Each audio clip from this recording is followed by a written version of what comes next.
സുഹൃത്തുക്കളെ, ഇറാഖിൽ കല്യാണം കഴിക്കേണ്ട മിനിമം പ്രായം 9 ആക്കി എന്നാണ് അറിയാൻ കഴിയുന്നത്. 1959 പാസാക്കിയ നിയമപ്രകാരം കല്യാണം കഴിക്കാൻ പറ്റുന്ന മിനിമം പ്രായം 18 ആയിരുന്നു. നെതന്യാഹു അമേരിക്കയെ പിരികേറ്റി അമേരിക്ക ഇറാഖിൽ വന്ന് സദ്ദാമിനെ ഭരണത്തിൽ നിന്ന് മാറ്റി. സദ്ദാമിൻ്റെ വൈസ് പ്രസിഡന്റ് ഒരു ക്രിസ്ത്യാനിയായിരുന്നു.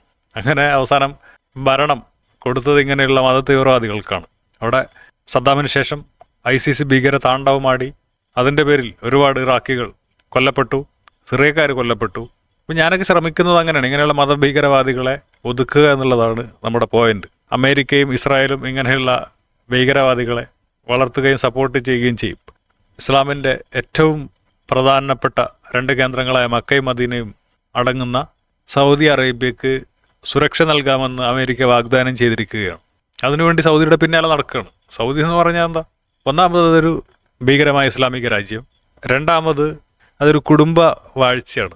സൗദ് എന്നുള്ള കുടുംബം അതൊരു നാടിൻ്റെ പേരല്ല. ഇസ്രായേൽ എന്നുള്ള പോലെ തന്നെ ഒരു കുടുംബ പേരാണ് സൗദ്. സൗദ് എന്ന് പറയുന്നത് താരതമ്യേന പുതിയ കുടുംബമാണ്. ഇസ്രായേൽ കുറച്ച് പഴക്കമുള്ളൊരു കുടുംബമാണ്. ഇസ്രായേലിൻ്റെ മക്കളെയാണ് ഇസ്രായേൽ എന്ന് വിളിക്കുന്നത്. സൗദിൻ്റെ മക്കളെയാണ്, അല്ലെങ്കിൽ സൗദിൻ്റെ കുടുംബക്കാരെയാണ്, അല്ലെങ്കിൽ സൗദിൻ്റെ പിൻതലമുറകളെയാണ് സൗദി കുടുംബം എന്ന് വിളിക്കുന്നത്. എന്നിട്ട് അവരൊരു പ്രദേശം കീഴടക്കി ഭരിച്ചുകൊണ്ടിരിക്കുകയാണ് ഇപ്പോൾ. അപ്പോൾ അങ്ങനെയുള്ളൊരു രാജ്യത്തിന് അമേരിക്ക സപ്പോർട്ട് കൊടുക്കുന്നു. നാട്ടിലെ പല സ്വാതന്ത്ര്യ ചിന്തകരുടെയും സ്വർഗമാണ് അമേരിക്ക. മിഡിൽ ഈസ്റ്റിൽ ഏകാധിപത്യവും ഈ മതഭീകരവാദവും ഒക്കെ വളരാൻ കാരണം ഈ അമേരിക്ക പോലെയുള്ള സാമ്രാജ്യത്വ ശക്തികളാണ്. അവരവരുടെ പാട്ടിന് വിട്ടിരുന്നെങ്കിൽ കുറേ അടിയും ഇടിയും ഒക്കെ ഉണ്ടാവും. ഈ ഭീകരത കുറച്ചു കാലം ഇങ്ങനെ ഓടും, പിന്നെ നാട്ടുകാർക്ക് മടുക്കും, എടുത്തുകൊണ്ട് പോടാന്ന് പറയും. ഇപ്പോൾ യൂറോപ്പൊക്കെ 1 ലോക മഹായുദ്ധവും 2 ലോക മഹായുദ്ധവും കാരണം തമ്മിലടിച്ച് ആകെ നാശമായി. അവസാനം അടുത്തപ്പോൾ പറഞ്ഞു ഇനി വേണ്ട, നമുക്ക് യൂറോപ്യൻ യൂണിയൻ എന്നുള്ള പരിപാടിയൊക്കെ ഉണ്ടാക്കിയിട്ട് പരസ്പരം സഹകരിച്ച് മുന്നോട്ട് പോകും, യുദ്ധമൊന്നും വേണ്ട എന്നുള്ള രീതിയിലേക്ക് വന്നു. അതേപോലെ ഇവിടെയും ചെയ്യാവുന്നതാണ്. അമേരിക്കയിലെ വിവാഹപ്രായം കൂടി നമുക്കൊന്ന് നോക്കാം. ഇതാണ് അമേരിക്കയിലെ കല്യാണപ്രായം. അവിടെ ഇന്ത്യയെ പോലെ തന്നെ ഒരു ഫെഡറൽ സംവിധാനമാണ്. ഓരോ സ്റ്റേറ്റിനും നിയമങ്ങളൊക്കെ ഉണ്ടാക്കാം. അപ്പോൾ ഓരോ സ്റ്റേറ്റിലും വ്യത്യസ്തമായ പ്രായമാണ്. 16, 16, 15. ഇതിൽ കാലിഫോർണിയയിൽ നോക്കണം. കാലിഫോർണിയയിൽ നോ മിനിമം ഏജ്, അങ്ങനെ ഒരു മിനിമം ഏജ് കാലിഫോർണിയ സംസ്ഥാനത്തില്ല എന്നാണ് വിക്കി പറയുന്നത്. ഇതിൻ്റെ നിജസ്ഥിതി നിങ്ങൾ അന്വേഷിക്കുക. എന്തായാലും എന്നെ സംബന്ധിച്ചിടത്തോളം ചൈൽഡ് സെക്സ് ഒന്നും അംഗീകരിക്കാൻ വയ്യാത്തതാണ്. കുട്ടികൾ അവരവരുടെ കാലിൽ നിന്ന് അത്യാവശ്യം പക്വതൊക്കെ ആയി ഒരു യുവാവും യുവതിയും ഒക്കെ ആയതിനു ശേഷം, അടുത്ത തലമുറ ഉണ്ടാക്കാൻ പറ്റുന്ന ഒരു പക്വതയും പാകതയും ഒക്കെ വന്നതിന് ശേഷം കല്യാണം കഴിച്ച്, അല്ലെങ്കിൽ കല്യാണം കഴിച്ചില്ലെങ്കിലും ഈ പക്വതയും പ്രായമൊക്കെ വന്നതിന് ശേഷം മാത്രമേ ഈ കുട്ടികൾ ഉണ്ടാക്കുക എന്നുള്ള പരിപാടിയിലേക്ക് നീങ്ങാവൂ. കല്യാണം എന്ന് പറയുന്നത് എനിക്ക് തോന്നുന്നത് കുട്ടികൾ ഉണ്ടാക്കാൻ, അതിന് നിയമപരമായ പ്രശ്നങ്ങൾ, അനന്തരാവകാശം, ഇതിനൊക്കെ വേണ്ടിയിട്ടായിരിക്കും കല്യാണം കഴിക്കുന്നത്. സെക്സിന് വേണ്ടി കല്യാണം കഴിക്കണം എന്ന് എനിക്ക് തോന്നുന്നില്ല. ഉസ്താദുമാർ പള്ളി ദർസുകളിലൊക്കെ കുട്ടികളെ പീഡിപ്പിക്കുന്നുണ്ട്. അത് കുട്ടികളായതുകൊണ്ടാണ്.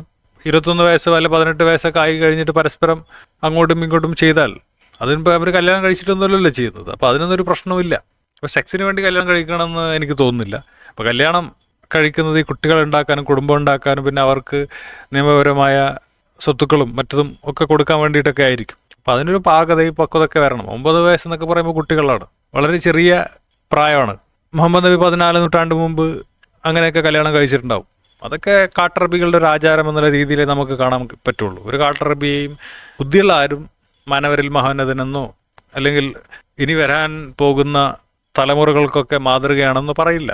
അത് വെറും വൃത്തികെട്ട ആളുകളെ പറയുള്ളൂ. അപ്പം അങ്ങനെയുള്ള വൃത്തികെട്ട ആളുകൾ കേരളത്തിലുണ്ടെന്ന് ഞാൻ വിശ്വസിക്കുന്നില്ല. അപ്പം അങ്ങനെയുള്ള ആളുകളുണ്ടെങ്കിൽ അവരുടെ തലച്ചോറൊക്കെ ഒന്ന് നന്നാക്കി എടുക്കുക എന്നുള്ളത് നമ്മുടെ ബാധ്യതയാണ്. അത് നമ്മൾ ചെയ്യുകയും ചെയ്യും. അതിൻ്റെ കൂടെ ഈ അമേരിക്കയുടെ ഈ തെമ്മാടിത്തരങ്ങളും കൂടി നമ്മൾ കാണണം. ഒരു തെമ്മാടിത്തരത്തെ ന്യായീകരിച്ചിട്ട് മറ്റൊരു തെമ്മാടിത്തരത്തെ വിമർശിക്കാൻ ആർക്കും അർഹതയില്ല. വിമർശിക്കുമ്പോൾ എല്ലാ തെമ്മാടിത്തരങ്ങളും വിമർശിക്കണം. ഒന്നിനെ ന്യായീകരിച്ചുകൊണ്ട് അല്ലെങ്കിൽ ഒന്നിൻ്റെ ആളായി ജീവിച്ചുകൊണ്ട് തങ്ങളുടെ ആളുകൾ ചെയ്യാത്തതെല്ലാം തെമ്മാടിത്തരം എന്നല്ല.